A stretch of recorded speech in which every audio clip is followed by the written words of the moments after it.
Ya, kali ini saya ingin sedikit sharing saja kepada teman-teman sebagai bahan refleksi saja ya.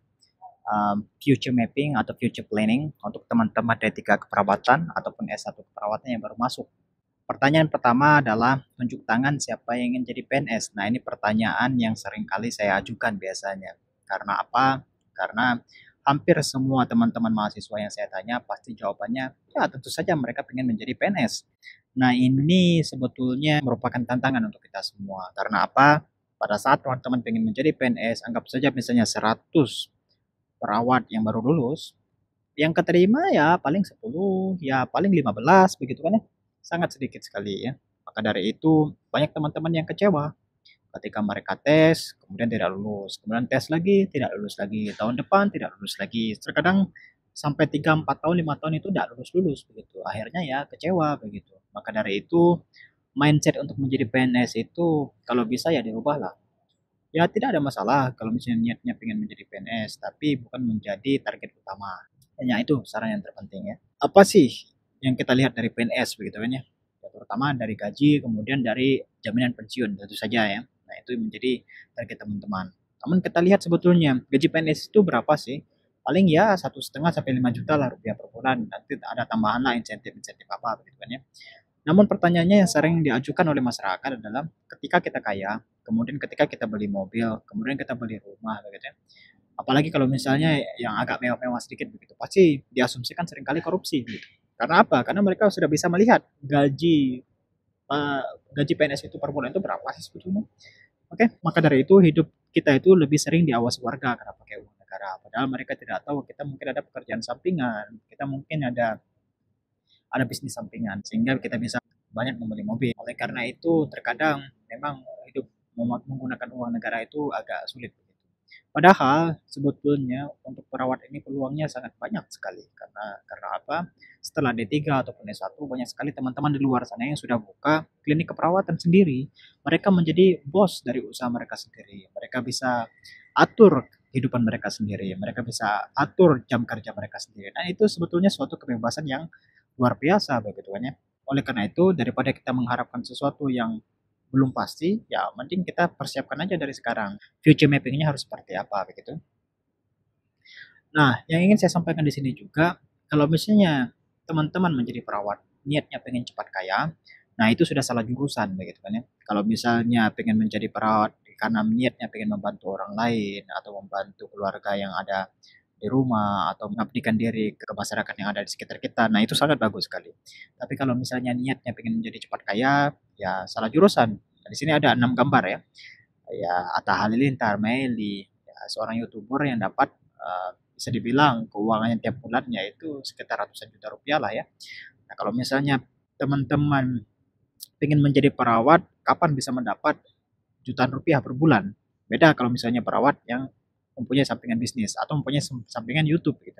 Beda lagi, itu lebih mantap lagi ya seorang perawat yang sekaligus menjadi youtuber, kemudian sekaligus mempunyai bisnis sampingan itu lebih mantap lagi. Maka dari itu memang kita harus punya planning tersendiri selama 3 tahun ke depan ini atau 4 tahun ke depan ini usahanya seperti apa gitu ya. Nah, di sini ada juga gambar namanya Jack Ma ya. Yaitu kita sudah tahu siapa sih pendiri Alibaba. Gitu. Dulunya beliau hanya seorang lulusan sastra Inggris, tapi sekarang menjadi orang yang terkaya di dunia ini ya. Oleh karena itu, ya kalau pengen jadi kaya, pengen cepat kaya, ya menjadi seorang pembisnis begitu kan ya. Nah, di situ juga ada namanya Jim Giovedi. Beliau adalah seorang otodidak programmer yang bisa menghack satelit China. Dia geser itu satelit. Jadi yang ingin saya sampaikan di sini adalah kita pun sebetulnya bisa belajar di mana saja karena dunia informasi teknologi ini semua informasi yang ada di Google ataupun segala Internet of Things itu semua ada informasi. Jadi sekarang kita tinggal belajar bisa di mana saja asal kita bisa connect dengan internet ya. Itu yang ingin saya sampaikan sebetulnya. Kemudian Andre Hirata, kalau misalnya niatnya pengen menjadi seorang penulis, ya inspirasi kita semua adalah Andre Hirata yang ada di Belitung ini ya.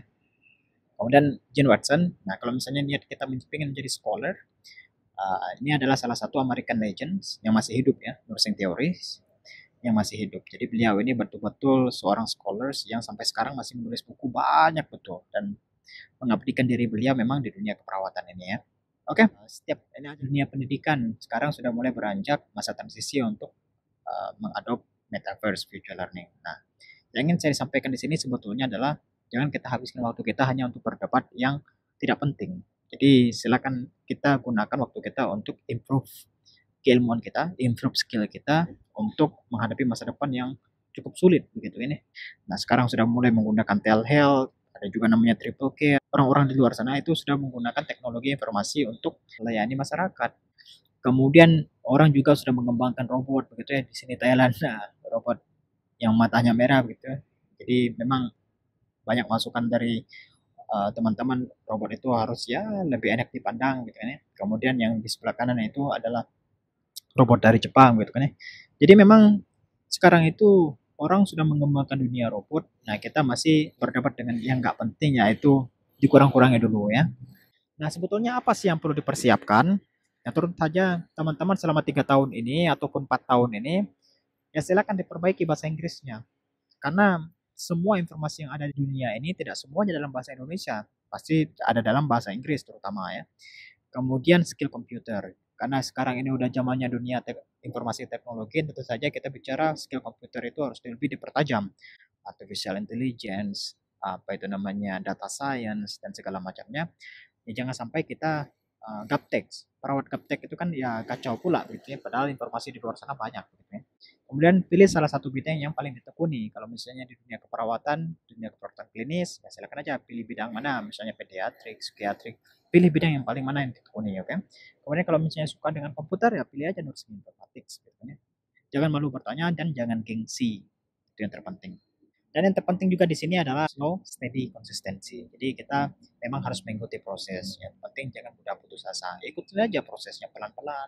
Oke, mungkin begitu saja yang bisa saya sampaikan. Sebetulnya ini hanya sekedar bahan refleksi saja. Bisa teman-teman terima ataupun tidak, silakan ambil positifnya saja. Oke. Terima kasih banyak sudah menonton. Terima kasih banyak.